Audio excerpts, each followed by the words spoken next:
यूहन्ना रचित सुसमाचार चौथा अध्याय उसके पहले पद से। फिर जब प्रभु को मालूम हुआ कि फरीसियों ने सुना है कि यीशु यूहन्ना से अधिक चेले बनाता और उन्हें बपतिस्मा देता है, यद्यपि यीशु स्वयं नहीं वरन उसके चेले बपतिस्मा देते थे, तब वह यहूदिया को छोड़कर फिर गलील को चला और उसको सामरिया से होकर जाना अवश्य था। इसलिए वह सूखार नामक सामरिया के एक नगर तक आया जो उस भूमि के पास है जिसे याकूब ने अपने पुत्र यूसुफ को दिया था, और याकूब का कुआं भी वहीं था। अतः यीशु मार्ग का थका हुआ उस कुएं पर यूं ही बैठ गया। यह बात 6 घंटे के लगभग हुई। इतने में एक सामरी स्त्री जल भरने आई। यीशु ने उससे कहा, मुझे पानी पिला, क्योंकि उसके चेले तो नगर में भोजन मोल लेने को गए थे। उस सामरी स्त्री ने उससे कहा, तू यहूदी होकर मुझ सामरी स्त्री से पानी क्यों मांगता है? क्योंकि यहूदी सामरियों के साथ किसी प्रकार का व्यवहार नहीं रखते। यीशु ने उत्तर दिया, यदि तू परमेश्वर के वरदान को जानती और यह भी जानती कि वह कौन है जो तुझसे कहता है मुझे पानी पिला, तो तू उससे मांगती और वह तुझे जीवन का जल देता। स्त्री ने उससे कहा, हे प्रभु, तेरे पास जल भरने को तो कुछ है भी नहीं और कुआं गहरा है, तो फिर वह जीवन का जल तेरे पास कहाँ से आया? क्या तू हमारे पिता याकूब से बड़ा है, जिसने हमें यह कुआं दिया और आप ही अपनी संतान और अपने पशुओं समेत इसमें से पिया? यीशु ने उसको उत्तर दिया, जो कोई ये जल पिएगा वह फिर प्यासा होगा, परंतु जो कोई उस जल में से पिएगा जो मैं उसे दूंगा, वह फिर अनंत काल तक प्यासा ना होगा, वरन जो जल मैं उसे दूंगा वह उसमें एक सोता बन जाएगा जो अनंत जीवन के लिए उमड़ता रहेगा। स्त्री ने उससे कहा, हे प्रभु, वह जल मुझे दे, ताकि मैं प्यासी ना हूँ और ना जल भरने को इतनी दूर आऊँ। यीशु ने उससे कहा, जा अपने पति को यहाँ बुला ला। स्त्री ने उत्तर दिया, मैं बिना पति की हूँ। यीशु ने उससे कहा, तू ठीक कहती है, मैं बिना पति की हूँ, क्योंकि तू 5 पति कर चुकी है, और जिसके पास तू अब है वह भी तेरा पति नहीं। ये तूने सच ही कहा है। स्त्री ने उससे कहा, हे प्रभु, मुझे लगता है कि तू भविष्यवक्ता है। हमारे बाप दादों ने इसी पहाड़ पर आराधना की, और तुम कहते हो कि वह जगह जहाँ आराधना करनी चाहिए यरूशलेम में है। यीशु ने उससे कहा, हे नारी, मेरी बात का विश्वास कर कि वह समय आता है कि तुम ना तो इस पहाड़ पर पिता की आराधना करोगे, ना यरूशलेम में। तुम जिसे नहीं जानते उसकी आराधना करते हो, और हम जिसे जानते हैं उसकी आराधना करते हैं, क्योंकि उद्धार यहूदियों में से है। परंतु वह समय आता है, वरन अब भी है, जिसमें सच्चे भक्त पिता की आराधना आत्मा और सच्चाई से करेंगे, क्योंकि पिता अपने लिए ऐसे ही आराधकों को ढूंढता है। परमेश्वर आत्मा है, और अवश्य है कि उसकी आराधना करने वाले आत्मा और सच्चाई से आराधना करें। स्त्री ने उससे कहा, मैं जानती हूँ कि मसीह जो ख्रिस्त कहलाता है आने वाला है। जब वह आएगा तो हमें सब बातें बता देगा। यीशु ने उससे कहा, मैं जो तुझसे बोल रहा हूँ वही हूँ। इतने में उसके चेले आ गए और अचंभा करने लगे कि वह स्त्री से बातें कर रहा है। तो भी किसी ने ना पूछा, तू क्या चाहता है या किस लिए उससे बातें करता है। तब स्त्री अपना घड़ा छोड़कर नगर में चली गई और लोगों से कहने लगी, आओ, एक मनुष्य को देखो जिसने सब कुछ जो मैंने किया मुझे बता दिया। कहीं ये तो मसीह नहीं है? अतः वे नगर से निकलकर उसके पास आने लगे। इस बीच उसके चेलों ने यीशु से यह विनती की, हे रबी, कुछ खा ले। परंतु उसने उनसे कहा, मेरे पास खाने के लिए ऐसा भोजन है जिसे तुम नहीं जानते। तब चेलों ने आपस में कहा, क्या कोई उसके लिए कुछ खाने को लाया है? यीशु ने उनसे कहा, मेरा भोजन यह है कि अपने भेजने वाले की इच्छा के अनुसार चलूं और उसका काम पूरा करूं। क्या तुम नहीं कहते, कटनी होने में अब भी 4 महीने पड़े हैं? देखो, मैं तुमसे कहता हूँ, अपनी आंखें उठाकर खेतों पर दृष्टि डालो कि वे कटनी के लिए पक चुके हैं। काटने वाला मजदूरी पाता और अनंत जीवन के लिए फल बटोरता है, ताकि बोने वाला और काटने वाला दोनों मिलकर आनंद करें। क्योंकि यहाँ पर यह कहावत ठीक बैठती है, बोने वाला और है और काटने वाला और। मैंने तुम्हें वह खेत काटने के लिए भेजा जिसमें तुमने परिश्रम नहीं किया। दूसरों ने परिश्रम किया और तुम उनके परिश्रम के फल में भागी हुए। उस नगर के बहुत से सामरियों ने उस स्त्री के कहने से यीशु पर विश्वास किया, क्योंकि उसने ये गवाही दी थी, उसने सब कुछ जो मैंने किया है मुझे बता दिया। इसलिए जब ये सामरी उसके पास आए तो उससे विनती करने लगे कि हमारे यहाँ रह। अतः वे वहाँ 2 दिन तक रहा। उसके वचन के कारण और भी बहुत से लोगों ने विश्वास किया और उस स्त्री से कहा, अब हम तेरे कहने ही से विश्वास नहीं करते, क्योंकि हमने आप ही सुन लिया और जानते हैं कि यही सचमुच में जगत का उद्धार करता है। तो यहाँ पे यूहन्ना रचित सुसमाचार 4 अध्याय में यीशु जो है यरूशलेम से गलील की ओर जा रहा है।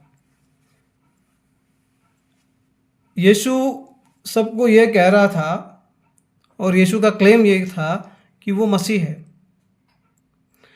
मसीह मतलब यहूदियों का राजा। इनका एक पुराना राजा था दाऊद। वो दाऊद के जैसा एक राजा आएगा, ये लोग विश्वास करते हैं, जो इनको गुलामी से, रोम की गुलामी से बचाएगा। तो यीशु अपने आप को वो मसीह बता रहा है। तो मसीह जो है वो 4 काम करेगा इन लोगों के हिसाब से। पहला काम, वो यहूदियों की, इस्राएल की जो आराधना है उसको पवित्र करेगा। दूसरा काम, वो यहूदियों को, इस्राएलियों को इकट्ठा करेगा। तीसरा काम, वो राजा बनेगा और जो भी इनको गुलामी में रख रखा है, जिसने भी, उनसे इनको मुक्ति दिलाएगा, गुलामी से उद्धार करेगा। और चौथा काम, ये जो मसीह है वो सारे जगत का राजा बनेगा। मतलब उसका राज्य जो है वो सदा काल के लिए रहेगा और वो पूरे संसार का राजा बनेगा। तो ये जो है मसीह के बारे में यहूदी लोग, यानी कि जिनके पास यीशु अभी रहता है, जिनके साथ रहता है, जिनका रबी है यीशु, ये विश्वास करते हैं। अभी यीशु यरूशलेम में था, यहूदिया में था, और वो गलील की ओर जा रहा है। क्यों जा रहा है? क्योंकि यहूदिया में, यरूशलेम में उसकी जान को खतरा है। फरीसी लोग जो है वो मतलब उसको देख रहे हैं गौर से कि वास्तव में ये मसीह है या नहीं है, क्योंकि कई झूठे मसीह उस टाइम में आए थे। अब क्या ये यीशु जो अपने आप को मसीह कह रहा है, राजा कह रहा है यहूदियों का, वास्तव में ये परमेश्वर का भेजा हुआ मसीह है या नहीं है, वो ये लोग जांच कर रहे हैं। जैसे हम क्रिकेट में LBW देखते हैं, वो हॉकाई, तो क्या गेंद जो है वो स्टंप्स के लाइन में है, क्या स्टंप्स को हिट करेगी, ये सब देखने के बाद वो जज करते हैं कि वास्तव में ये LBW नहीं है। तो हॉकाई बोले तो जैसे हॉक देखता है ऊपर से, जैसे वो बड़ा पंछी ऊपर से, वो बड़ा पक्षी ऊपर से देखता है, उसकी आंखें जो है वो एकदम स्ट्रॉन्ग आंखें, वो चूहे को भी इतनी दूर से, आसमान की दूरी से वो देख सकता है एकदम क्लियरली, और झपटा मार के उसको ले जा सकता है। तो वैसे ही ये लोग जो हैं, फरीसी लोग जो हैं, जो अपने आप को पवित्र मानते हैं दूसरों से अलग, मतलब कि हम मसीह का इंतज़ार कर रहे हैं, हम जो है, जो पुराना नियम है मूसा का दिया हुआ, मूसा नबी का दिया हुआ, जो पहली 5 किताबें, उसको वो तोरा कहते थे, तो तोरा को एकदम हम मानते हैं और उसकी हर एक बात को हम पालन करते हैं, हर एक आज्ञा का हम पालन करते हैं और दूसरों से भी आज्ञा का पालन कराते हैं। तो वो लोग जो है वो फरीसी लोग हैं। तो सिनेगॉग वगैरह होती थी इनकी, मतलब जैसे हमारी कलीसिया होती है वैसे ही इनकी सिनेगॉग बोलते थे वो कलीसिया को। तो सिनेगॉग में जब भी मीटिंग होती थी तो ये फरीसी लोग जो है वो सिनेगॉग की कमेटी में होते थे, मतलब मेन लोग वहाँ के। और ये सब लोग जो हैं यरूशलेम के पुरोहित हैं, बड़ा मंदिर है इन लोगों का यरूशलेम में। वो लोग भी ये सोच रहे हैं कि मसीह आएगा और हमारी आराधना को वो सुधारेगा, उद्धार करेगा। तो यरूशलेम का जो मंदिर है वहाँ पे पुरोहित है और यहाँ पे फरीसी लोग हैं और पवित्र यहूदी लोग हैं जो सब मसीह के इंतज़ार में हैं। तो वो ये देखना चाहते हैं कि वास्तव में ये मसीह है या नहीं है। अगर ऐसी बात है ये मसीह है तो वो लोग ये एक्सपेक्टेशन में है कि ये इसराइल के सब लोगों को जोड़ेगा और रोम के खिलाफ युद्ध करेगा और हमें जिताएगा। लेकिन यीशु जो है, हमें ये जो हम पढ़ते हैं तो ऐसा लगता है कि घबरा के, जब ये लोग उसको मतलब स्क्रूटनाइज कर रहे हैं, इतने में वो घबरा गया, घबरा के यरूशलेम से गलील की ओर जा रहा है, यहूदिया से वो गलील की ओर जा रहा है। पहले यीशु के जो पिताजी थे यूसुफ, मतलब शरीर के अनुसार जो उनके पिताजी थे, वैसे तो परमेश्वर उनके पिता हैं, जो शरीर के हिसाब से इनके पिताजी थे यूसुफ, वो भी इसी प्रकार से एक सपने में उन्होंने देखा कि जो वहाँ के राजा थे हेरोद, वो यीशु को मारना चाहते थे। मतलब उनको खबर मिली कि ऐसा एक मसीह पैदा हुआ है जो राजा बनेगा आगे जाके, तो वो उसको बचपन में ही ख़त्म कर देना चाहते थे। तो इस बात के बारे में उनको एक सपने में खबर मिली और यूसुफ अपने बेटे को लेके अपनी एरिया जो बेतलेहम है यहूदिया में, उसको छोड़ के गलील के नासरत में चले जाते हैं। तो जैसे यूसुफ वहाँ से भागे थे वैसे ही यीशु भी अभी ऐसा लग रहा है कि वो मसीह होके राज करने की जगह यरूशलेम से भाग रहे हैं। लेकिन वास्तव में क्या हो रहा है? यीशु जो है वो अलग प्रकार के मसीह है।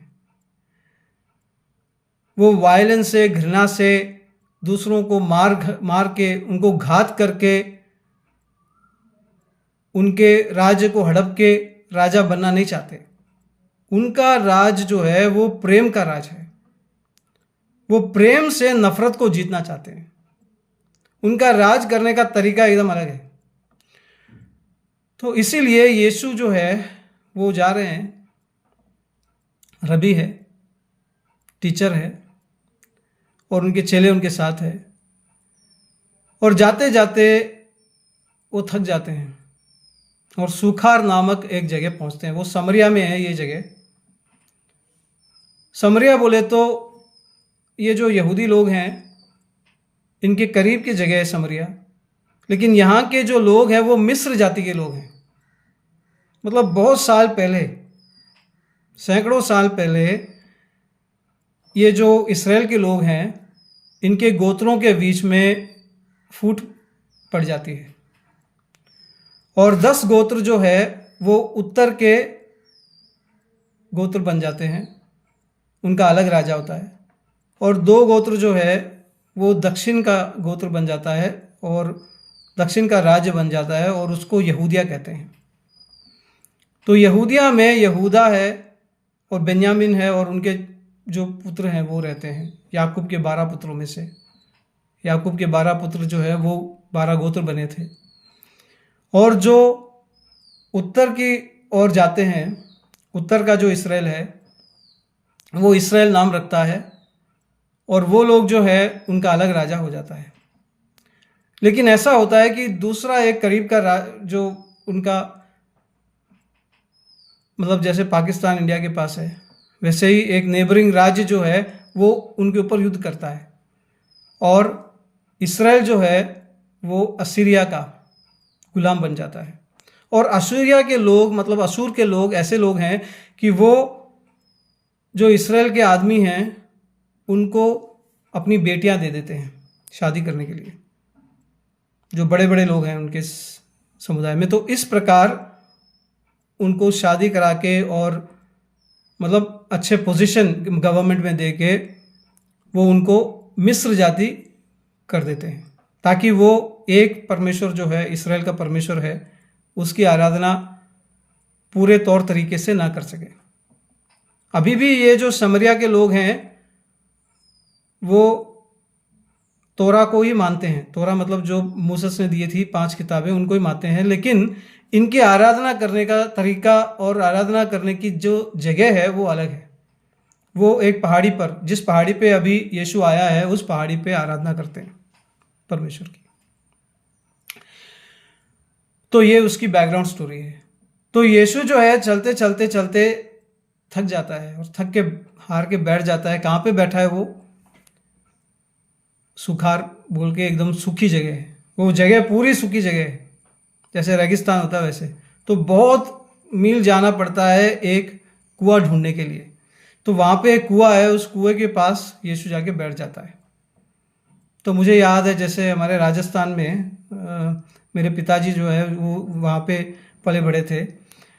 हम तो केरला में आ गए, मतलब मेरे पिताजी यहाँ पे आ गए और उसके बाद में हम केरला में ही पैदा हुए थे। तो पैदा में हमें केरला में ही हमने पढ़ाई वगैरह की थी। तो हमारे जो पिताजी हैं उनके बारे में दादी जी ये कहती थी, मतलब पिताजी की माता जी कहती थी कि 4 बजे उठते थे सुबह मेरे पापा, और घड़ा जो है वो लेके कई कोस जाते थे दूर, कई मील दूर जाते थे और उसको पानी, उसमें पानी भर के लेके आते थे। तो जब वो पानी भर के लेके आते थे तो मेरे पापा जो एकदम कमज़ोर आदमी थे, मेरी तरह नहीं, एकदम दूर मतलब कमज़ोर आदमी थे, तो उनकी नाड़ जो है ऐसे हिलती थी।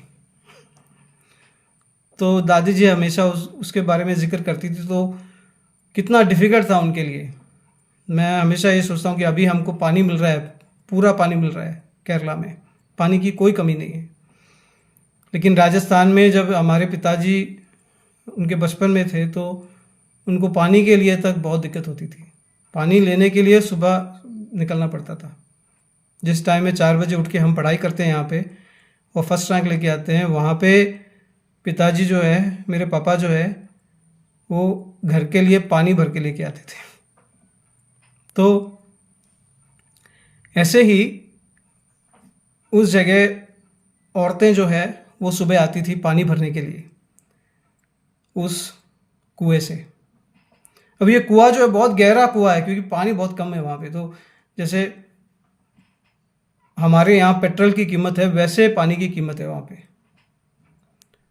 तो यीशु जो है वहाँ पे बैठ जाता है, लेकिन उसके पास घड़ा नहीं है, उसके पास रस्सी नहीं है पानी लेने के लिए। लेकिन एक औरत, वहाँ की जो औरत है, सामरी की जो औरत है, वो आती है। अब सामरिया के जो लोग हैं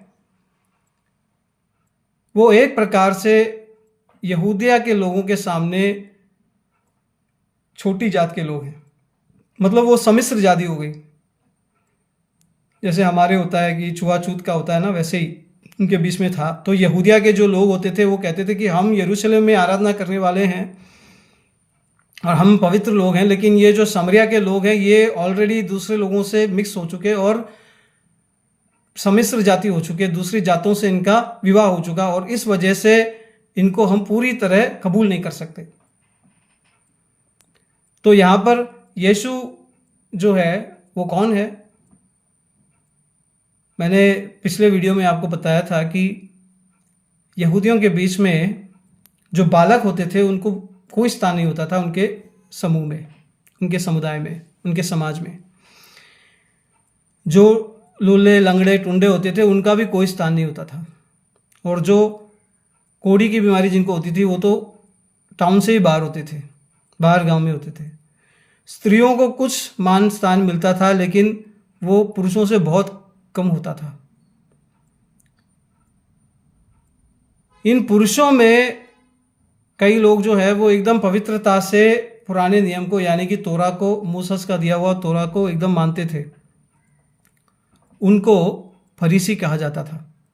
इन फरीसियों के बीच में जो मतलब एकदम पवित्रता से जीते थे वो गुरु बनते थे, उनको रबी कहा जाता था। तो यीशु जो है वो यहूदियों के बीच में एक रबी है, मतलब उनको ये पुराने नियम का अच्छा ज्ञान है और वो सिनेगोग में जाके पढ़ाते भी हैं, लोगों को सिखाते हैं वचन। और मंदिर में भी उनको सिखाने का मतलब उनकी मतलब इतनी तक पहुंच है। जैसे हाई कोर्ट के वकील होते हैं, सुप्रीम कोर्ट के वकील होते हैं, वैसे ही एकदम सबका हाई कोर्ट है, वहाँ का सबसे सुप्रीम कोर्ट है ये मंदिर। वहाँ पे अगर कोई आदमी जाके वचन बोल सकता है या न्याय कर सकता है तो वहाँ का सबसे बड़ा जज है। ऐसा इंसिडेंट यूहन्ना 8वें अध्याय में आता है जहाँ पे वो एक औरत को पकड़ के लेके आते हैं और कहते हैं कि इसको हम पत्थरवाह करेंगे क्योंकि ये जो है व्यभिचार में पकड़ी गई है। तो यीशु उसको बचाता है। यीशु बोलता है कि तुम में से जिसने पाप नहीं किया वो इसको पहला पत्थर मारेगा। और सब जो है पत्थर वहाँ पे रख के चले जाते हैं, बड़े बड़े लोग।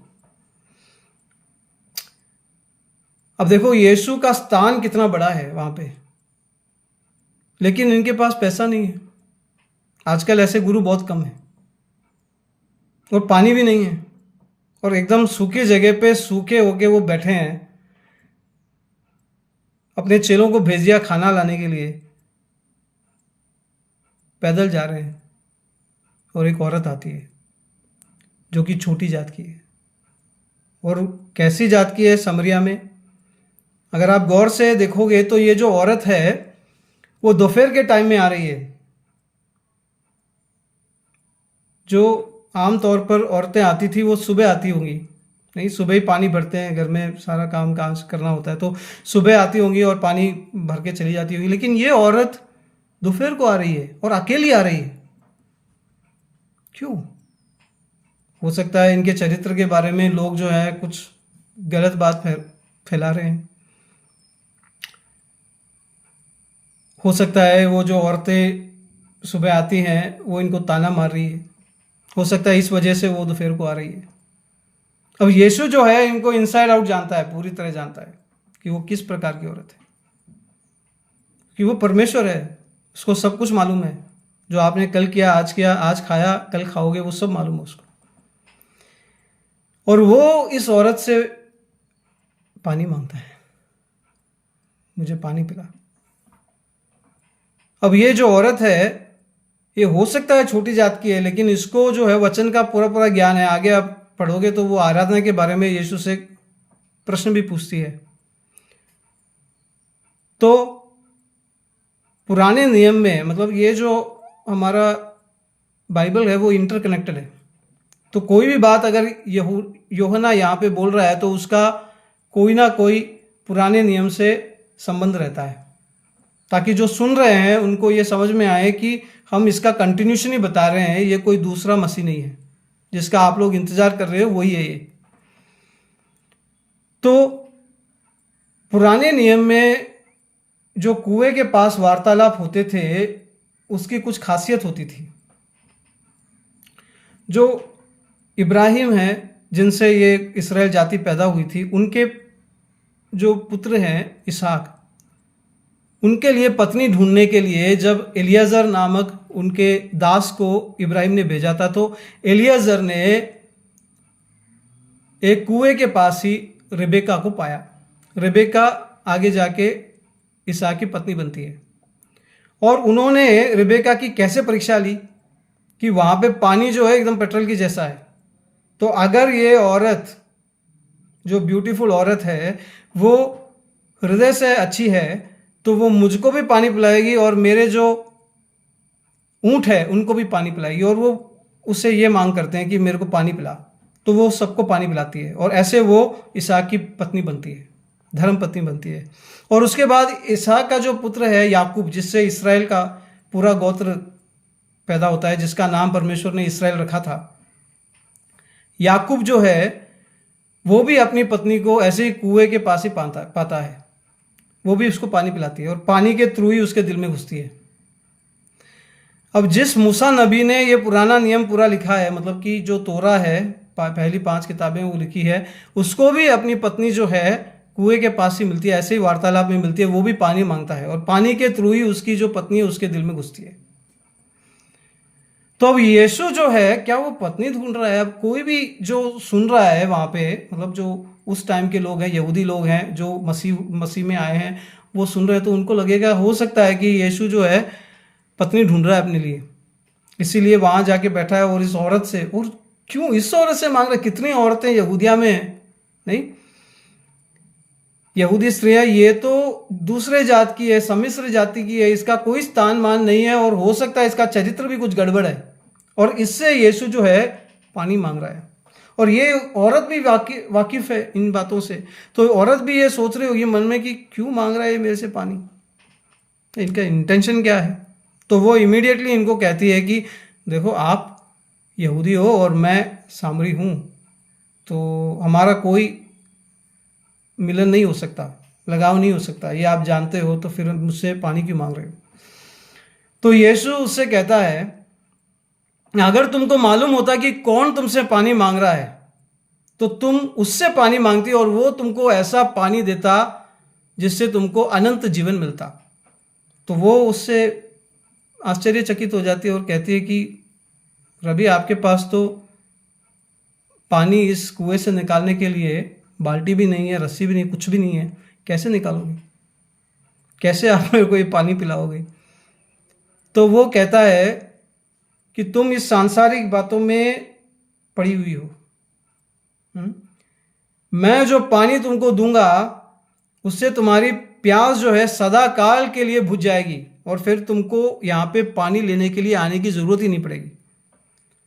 अब ये जो प्रपोजल है उसको बहुत अच्छा लगता है, क्योंकि दोपहर के टाइम में, हो सकता है ये रेगुलरली दोपहर के टाइम में आती हो, तो बहुत दूर से आती हो पानी लेने के लिए। तो मतलब ये पहाड़ी है, तो पहाड़ी चढ़ के दोपहर में आना, मतलब यीशु खुद थक गया है, तो ये औरत है, तो हो सकता है वो थक रही हो और वो ये चाहती हो कि उसको वापस ऐसे दोपहर के टाइम में पानी लेने के लिए नहीं आना पड़े।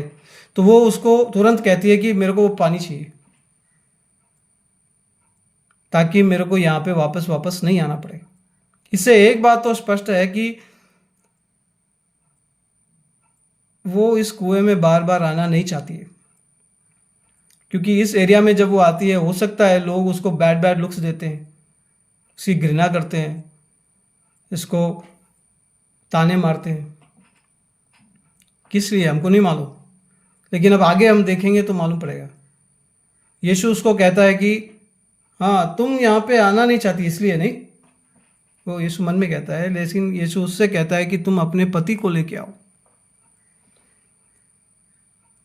तो वो कहती है कि मैं बिना पति की हूँ, मतलब कि आई एम अवेलेबल। क्रेग किनर जो है, जिन्होंने एक बहुत बड़ी कमेंट्री लिखी है इसके बारे में, तो वो कहते हैं कि ये जो औरत है, हो सकता है यीशु की जो बातचीत है और जो एरिया है उससे ये समझ रही है कि यीशु उसको प्रपोज कर रहा है। तो वो ऐसे कहती है उसको कि मैं बिना पति की हूँ, मतलब कि आई एम अवेलेबल। यीशु जो है वो उसका इनसाइड आउट जाता है, पूरी तरह उसको अंदर से जानता है। तो यीशु उससे ये कहता है, तू ठीक कहती है, मैं बिना पति की हूं, क्योंकि तू 5 पति कर चुकी है और जिसके पास तू अब है वह भी तेरा पति नहीं। यह तूने सच ही कहा है। इतने में इस औरत को मन में चोट लगती है और वो कहती है कि वाकई में तू भविष्यवक्ता है, क्योंकि ये बात तो किसी को भी नहीं मालूम यहूदिया का, तू इतनी दूर से आ रहा है, तेरे को कैसे मालूम हो सकती है? मतलब मेरे गांव में मालूम हो सकती है, लेकिन तू दूसरे दूर से आ रहा है, तो दूसरे गांव से आ रहा है, यहाँ पे तो कोई अखबार भी नहीं है, तो इसको कैसे मालूम हो सकती है? तो वो कहती है, हे प्रभु, मुझे लगता है कि तू भविष्यवक्ता है, कि तेरे को भविष्यवाणी का वरदान है, नहीं तो तेरे को ये बात तो मालूम नहीं हो सकती। हमारे बाप दादों ने इसी पहाड़ पर आराधना की और तुम कहते हो कि वह जगह जहां आराधना करनी चाहिए यरूशलेम में है। वो टॉपिक बदल देती है पूरा, मतलब उसको पानी की नहीं पड़ी है अभी, उसको और जानकारी चाहिए कि कहाँ पे आराधना करनी चाहिए। इस पहाड़ी पे करनी चाहिए। इस पहाड़ी पे केवल पानी पीने के लिए नहीं आ रहे हम लोग, यहाँ पे याकूब का कुआं है और यहाँ पे हम लोग आराधना भी करते हैं। तो तुम्हारे जो लोग हैं वो कहते हैं, यहूदिया के लोग कहते हैं कि यरूशलेम में मंदिर है, वो भी एक पहाड़ी है यरूशलेम, वहाँ पे आराधना करना चाहिए। और हम लोग जो हैं बहुत सालों से इस पहाड़ी पे आराधना कर रहे हैं। तो तुम्हें क्या लगता है कहाँ पे आराधना करनी चाहिए? यीशु ने उससे कहा, हे नारी, मेरी बात का विश्वास कर कि वह समय आता है कि तुम ना इस पहाड़ पर पिता की आराधना करोगे, ना यरूशलेम में। तुम जिसे नहीं जानते, यानी कि तुम सामरी लोग हो जिसे नहीं जानते, उस पिता की आराधना करते हो। हम जिसे जानते हैं, हम यहूदी लोग हैं, हम जानते हैं परमेश्वर को, उसकी आराधना करते हैं, क्योंकि उद्धार जो है यहूदियों में से है। क्योंकि मूसा ने भी यही कहा है कि यहूदा का पुत्र, दावीद का पुत्र बन के आएगा कौन? मसीह यहूदा का पुत्र बन के आएगा, ये मूसा ने कहा है। और जो भविष्यवक्ता है उसके बाद में आए जो है वो कहते हैं कि दाऊद का पुत्र बन के मसीह आएगा।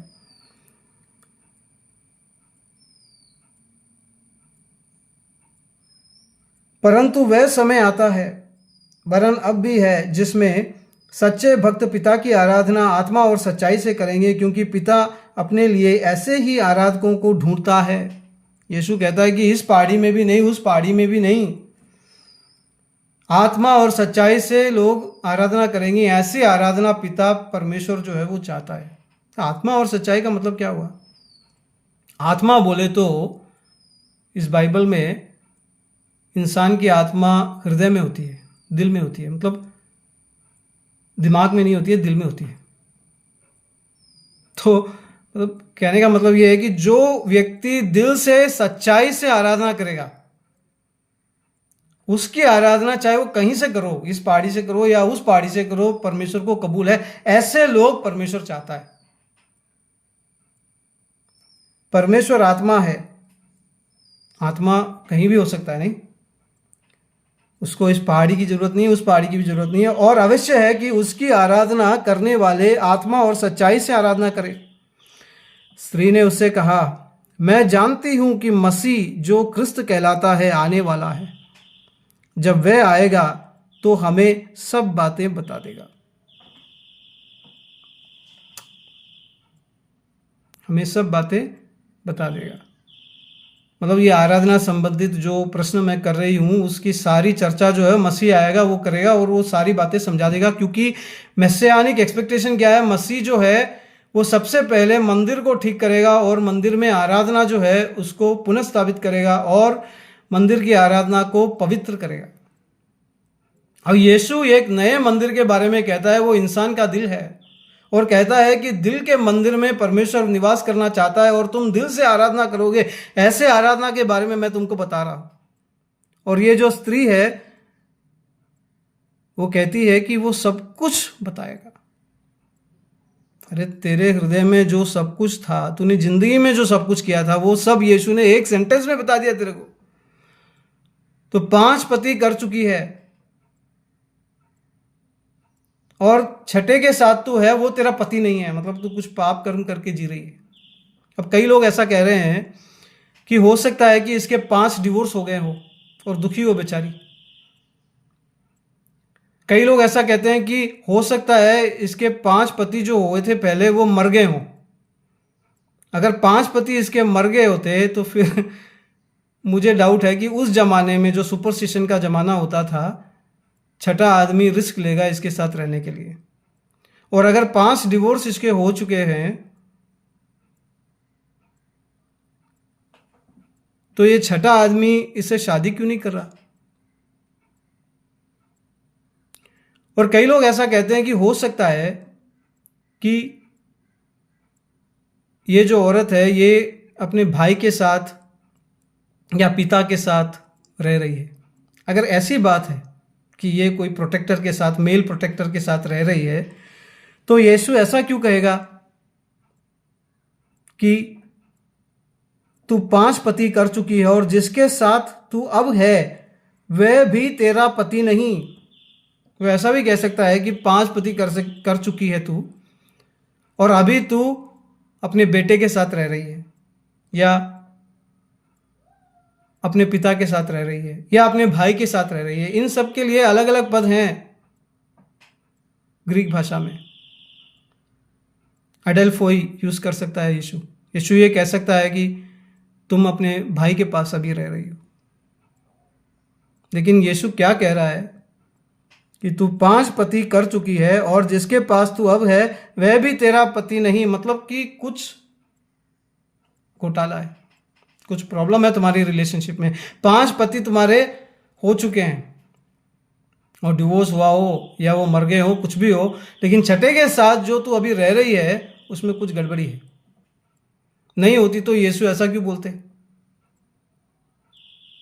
तो ये जो है प्रोटेक्टर वगैरह नहीं है जैसा कई लोग समझाना चाहते हैं उसको। जो समरी स्त्री है इसको वो लोग पाप से निकालना चाहते हैं। यीशु पाप से निकालेगा वो अलग बात है, लेकिन ये उससे पहले निकालना चाहते हैं कि वो कोई पाप नहीं किया उसने। तो ऐसी बात है कि अगर इसकी ज़िंदगी में कोई प्रॉब्लम नहीं होती, अगर इसके चरित्र के बारे में लोगों को कोई शंका नहीं होती, तो ये दोपहर में क्यों आती पानी लेने के लिए, और अकेली क्यों आती, और फिर आने से घबराती क्यों कि मेरे को आना ही नहीं है, तो मेरे को ऐसा पानी दो कि इसके बाद में मेरे को आना ही ना पड़े। तो ये जो सारी बातें हैं अगर हम मिला के देखें, और जो ये जाके बोलती है दूसरे लोगों को, वापस जाने के बाद ये बोलती है कि मैंने जो भी अपनी ज़िंदगी में किया वो सब इसने मेरे को बता दिया। मतलब क्या किया था वो छठे आदमी के साथ तूने, तो जो भी अपनी ज़िंदगी में किया वो सब बता दिया। मतलब क्या हुआ कि जो भी इसकी ज़िंदगी की कमजोरियां हैं, जो भी इसकी ज़िंदगी के सीक्रेट है, वो सारे सीक्रेट जो है यीशु ने खोल दिए पूरी तरह। इसीलिए यीशु को ये भविष्यवक्ता कह रही है, और ये भी कह रही है कि देखो मसीह जो है वो आएगा और सब कुछ बताएगा हमको, वो आराधना के बारे में बताएगा, ऐसे वो कह रही है। लेकिन वास्तव में वो समझ चुकी है कि इसने जो भी इसके ज़िंदगी में हुआ है वो पूरी बात बता चुका है। तो यीशु उससे कहता है कि मैं तुझे सच कहता हूँ, जिस मसीह को तुम ढूंढ रही हो और ये समरिया के लोग ढूंढ रहे हैं वो मैं ही हूँ। इतने में यीशु के चेले आ जाते हैं। चेले कहते हैं कि देखो मसीह आप इस औरत के साथ बात कर रहे हैं, ये कुछ जम नहीं रहा है। मन में कहते हैं वो, उनको धैर्य नहीं है इनसे बात करने की। वो खाना लेके आते हैं। यीशु बोलते हैं कि मेरे पास ऐसा खाना है, मैं वो खाना खा चुका हूँ जिससे कभी भूख ना लगे। अभी ऐसा खाना जिससे भूख ना लगे, ऐसा पानी जिससे प्यास ना लगे, क्या मतलब है इन सब चीज़ों का? मूसा ने ऐसी ही एक सूखी जगह पे, विल्डरनेस में, मतलब जंगल में, मतलब रेगिस्तान में, इस्राएल के लोगों को पानी पिलाया था और खाना खिलाया था। अब यीशु जो है मूसा नबी के जैसा, मूसा के जैसा भविष्यवक्ता होगा, वैसा ही एक राजा होगा। जो मसीह आएगा वो मूसा के जैसा भविष्यवक्ता होगा, ऐसी भविष्यवाणी है। अब यीशु में ये पूरी होती दिखती है हमको, क्योंकि यीशु अपने चेलों को कह रहा है कि ऐसा खाना है जो मैं खा चुका हूँ। वो खाना क्या है? परमेश्वर की इच्छा करना। और आगे जाके छठे अध्याय में यीशु जो है अपने चेलों को, और चेलों के थ्रू जो बड़ी भीड़ इकट्ठी होती है 5,000 लोगों को, ये खाना भी खिलाते हैं। तो कहने का मतलब ये है कि मसीह में जो गुण होने चाहिए वो सब यीशु में यूहन्ना दिखा रहे हैं। अब यीशु ये कह ही रहा है, इतने में लोग जो है सामरी स्त्री की जो गवाही सुन के जो लोग हैं सामरिया के, वो सब इकट्ठे होके आ रहे हैं। अब मसीह के बारे में दूसरी बात क्या बताई थी मैंने, कि मसीह जो है इसराइल के सब गोत्रों को, यानी कि 12 गोत्रों को इकट्ठा करेगा। वो 10 गोत्र जो है वो सामरिया बन गया, और जो दो गोत्र वो यहूदिया है। अभी सामरिया को और यहूदिया को सबको यीशु क्या कर रहा है, इकट्ठा कर रहा है। एक तरह से देखे तो यीशु के जो 12 चेले हैं वो 12 गोत्र हैं। सबको यीशु क्या कर रहा है, इकट्ठा कर रहा है। मसीह के लोगों को, इस्राएल के लोगों को यीशु इकट्ठा कर रहा है। वो सब आ जाते हैं। सब आने के बाद में यीशु को कहते हैं कि तुम हमारे पास आओ और हमको वचन बताओ। ये जो वचन है, यीशु के मुंह से जो वचन निकल रहा है वो अनंत जीवन का जो पानी है वो वचन है। अनंत जीवन जिसमें है, जो खाना है जिससे भूख नहीं लगती, जो खाना है जिसे खाने के बाद में भूख नहीं लगती, और जो पानी है जिसे पीने के बाद में प्यास नहीं लगती, वो परमेश्वर का वचन ही है। इससे ही इंसान जो है आने वाले राज्य में, जब यीशु का राज्य आएगा, आने वाले राज्य में पुनरुत्थान शरीर के साथ, जो शरीर कभी गलता नहीं है, ऐसे शरीर के साथ यीशु के साथ राज्य कर सकता है। और वो वचन यीशु अभी दे रहा है इन लोगों को फ्री। यीशु इन लोगों से कह रहा है कि जो मसीह के बारे में आप विचार कर रहे हो, जिसका आप इंतज़ार कर रहे हो, वो मैं ही हूँ। और जब यीशु की बात ये लोग 2 दिन तक सुनते हैं, उसके बाद में इस औरत को देख के वो कहते हैं कि तेरी वजह से नहीं, मतलब कि इसका चरित्र जो है अभी भी डाउटफुल है, परंतु हमने इसकी बात डायरेक्ट सुनी है, हमने अपने कानों से सुना है, इसलिए हम जानते हैं कि यही सचमुच में जगत का उद्धार करता है। ये केवल इस्राएल का और सामरिया का यानी कि यहूदिया का उद्धारकर्ता नहीं है। यहूदिया और सामरिया यानी कि इस्राएल का उद्धारकर्ता नहीं है, ये पूरे संसार का, पूरे जगत का उद्धारकर्ता है। जो मसीह है वो चौथा काम क्या करेगा, वो पूरे संसार पर राज करेगा, वो पूरे संसार का राजा कहलाएगा।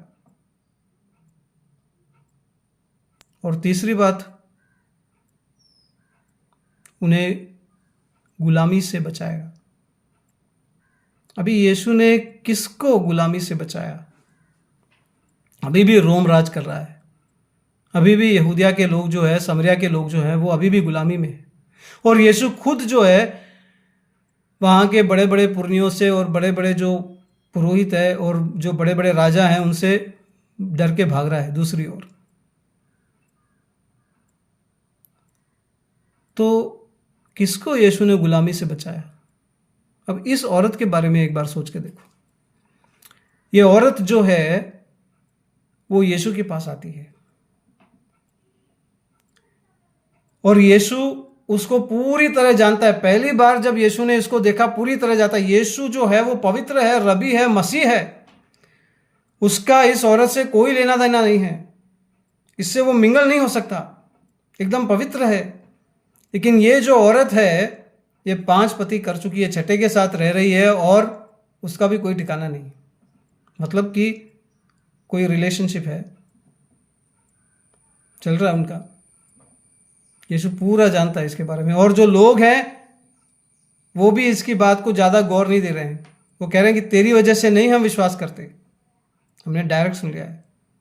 जो लोग हैं वो इसको घृणा की नज़र से देखते हैं, इसके ऊपर ताना मारते हैं, इसलिए ये दोपहर को आती है और आना नहीं चाहती है वापस पानी लेने के लिए। तो ऐसी औरत को एक प्रकार से देखे तो यीशु स्वीकार कर रहा है पूरे दिल से, मुझे पानी पिला, मुझे पानी पिला बोले तो एक तरह से प्रपोजल की तरह हो गया ये। मूसा ने ऐसे ही प्रपोज किया था जिपोरा को, याकूब ने भी ऐसे ही किया था। अब वचन में दृष्टांत के रूप में हम देखते हैं कि मसीह जो है वो कलीसिया को अपने वचन से धोएगा और कलीसिया जो है उसको, चर्च जो है उसको मसीह की धर्म पत्नी के रूप में बताया गया है। तो इफिसियों की जो पत्रिका है उसमें पौलुस कहता है कि जो मर्द है अपनी औरत को वचन से उसको धोना चाहिए। अभी कई पुरुष जो है वो कोशिश करते हैं, जैसे मैंने कोशिश की, कई लोग जो है वो कामयाब हो जाते हैं, जैसे कई लोग कामयाब हो गए, लेकिन मेरे जैसे कई लोग जो है वो कामयाब नहीं हो पाते।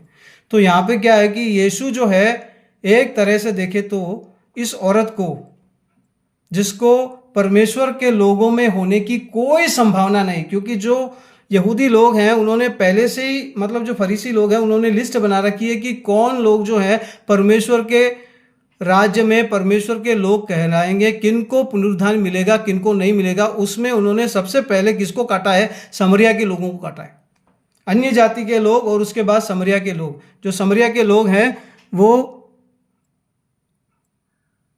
कभी भी परमेश्वर के राज्य में नहीं आ सकते। और वहां की एक पाप में भरी हुई, पाप से भरी हुई, सबसे ठुकराई हुई एक स्त्री को यीशु जो है वो स्वीकार करने को तैयार है। यीशु जो है उसको अपने मसीही राज्य में हिस्सा देने को तैयार है। जैसे एक आदमी, एक मर्द अपनी औरत को वचन सुनाता है, पुराने नियम के लोग जो है वो मतलब और किसी को नहीं सुनाते थे, ये सिर्फ जो है अपनी पत्नी को सुनाते थे और उनके डाउट जो है वो क्लियर करते थे। ऐसे इस औरत के डाउट जो है यीशु खुद क्लियर कर रहा है। और जो चेले हैं वो खुद घबरा गए, यार ये क्या करने वाला है, अभी नया कांड ना कर दे। क्योंकि यीशु कौन है? कोई साधारण आदमी नहीं है। अगले अभी 8वें अध्याय में आप देखोगे कि वहां का जो सबसे बड़ा कोर्ट है, सुप्रीम कोर्ट की तरह जो टेम्पल कोर्ट है, वहां पे यीशु न्याय करेगा। एक औरत को लोग जो है वो व्यभिचार के कर्म में पकड़ के लेके आते हैं और कहते हैं कि इसको हम पत्थरवाह करेंगे। यीशु से पूछें कि इसको क्या करें, मार दें या छोड़ दें? तो यीशु उनसे कहता है कि तुम में जिसने पाप नहीं किया है तुम्हें से, वो इसको सबसे पहला पत्थर मारेगा। सब पत्थर वहीं पर छोड़ के चले जाते हैं। ये सबको दिल में चोट लगती है कि हमने तो पाप किया है यार। और यीशु जो न्याय करता है वहां पे, उसने कभी पाप नहीं किया। ऐसा यीशु उससे कहता है, उस औरत से कहता है कि तुम जाओ, आगे से पाप नहीं करना। सोच के देखो कैसा उसका हृदय, कितना बड़ा दिल है यीशु का। इस औरत को पूरा जान के इससे पानी मांग रहे यीशु। ये भी जानते हैं यीशु कि हो सकता है चेले ये समझेंगे और आगे जाके जो लोग ये वचन सुनेंगे ये समझेंगे कि ये सामरी को प्रपोज कर रहा है, उससे शादी करना चाहता है ऐसी औरत से। लेकिन यीशु उसको स्वीकार करने को तैयार है। क्यों? क्योंकि वो गुलाम है। किसकी गुलाम है? समाज की, समाज के जो कायदे कानून हैं उसकी गुलाम है। जो झूठे न्याय करता है उनकी गुलाम है। जिन पतियों ने इसको ठुकराया है उनकी गुलाम है। शैतान की गुलाम है। यीशु ने रोम से इसराइल को नहीं बचाया उस टाइम में, लेकिन इस औरत को जो पाप की, शैतान की और लोगों की, क्या बोलते हैं, गुलाम थी, उसको अपनी गुलामी से वो उभार के लेके आता है। तो मसीह जो है गुलामी से बचाता है। आज मेरी बातें आप सुन रहे हो, ये मसीह जो है वो आपको स्वीकार करने को तैयार है। चाहे आप कितने भी गंदे पाप में पकड़े गए आदमी हो, चाहे आपने सबसे गंदा पाप किया हो जिंदगी में, चाहे दुनिया के लोग आपके चरित्र के बारे में कहानियां बना रहे हो, दुनिया के लोग ये कह रहे हो कि आप सबसे बड़े पापी हो, सबसे गंदे आदमी हो, सबसे गंदी औरत हो, तो भी यीशु ये कह रहा है कि मैं तुम्हें स्वीकार करने को तैयार हूं। यह है यीशु का प्रेम। तो यीशु ने उस औरत को पाप से उधारा, पाप से उभारा। अब वो समझ गई कि ये जो मसीह है वो स्वीकार करने को तैयार है, मतलब परमेश्वर खुद मेरे को स्वीकार करने को तैयार है। आज मैं ये कहता हूं कि अगर आप हृदय से परमेश्वर से माफ़ी मांगोगे और अपना जीवन सुधारने के लिए तैयार हो जाओगे, चाहे आपने पिछली ज़िंदगी में कुछ भी किया हो, किसी को भी मारा हो, कुछ भी किया हो, कितनी भी गंदी बात की हो, परमेश्वर आपको क्षमा करने को तैयार है। तो अगर एक शर्त है, आपको यीशु में विश्वास करना पड़ेगा। ये विश्वास करना पड़ेगा कि यीशु ही जगत का उद्धारकर्ता, जगत का महाराजा है। और जब वो आएगा तो आपको और मुझको, हम सबको वो पुनरुत्थान शरीर देगा, जिस शरीर से पाप नहीं होता, जो शरीर कभी गलता नहीं, जिस शरीर का अनंत जीवन होता है। तो यूहन्ना जो है अपने चेलों के थ्रू, जो यूहन्ना का ये पाठ सुनने वाले हैं, उनको ये कहते हैं कि आप ये मत सोचिए कि यीशु यरूशलेम से गलील को डर के जा रहे हैं, इसलिए वो मसीह नहीं है, वो राजा नहीं है, बल्कि रास्ते में भी वो यही काम कर रहे हैं जो मसीह को करनी चाहिए। वो आराधना को सही स्थल पर लेके आ रहे हैं। आराधना जो है वो दिल से होनी चाहिए, सच्चाई से होनी चाहिए। वो इस्राएल के गोत्रों को इकट्ठा कर रहे हैं, समरिया के लोगों को और यहूदिया के लोगों को, सबको इकट्ठा कर रहे हैं। वो गुलामी से, पाप की गुलामी से, शैतान की गुलामी से, समाज के नियमों की गुलामी से लोगों को उभार रहे हैं, उनका उद्धार कर रहे हैं। वो वास्तव में इस पूरे संसार के सच्चे उद्धारकर्ता है, सच्चे राजा है, सच्चे महाराजा है। इन वचनों से परमेश्वर आपको आशीष दे। इन बातों पर आप गौर कीजिए, और अगर आपको ये लगे कि यीशु ही सच्चा परमेश्वर है, यीशु ही वो मसीह है, वो राजा है जो आपका उद्धार कर सकता है, पूरी तरह अपने जीवन को आज ही समर्पित कर दीजिए। परमेश्वर आपको आशीष दे। शुभ दिन।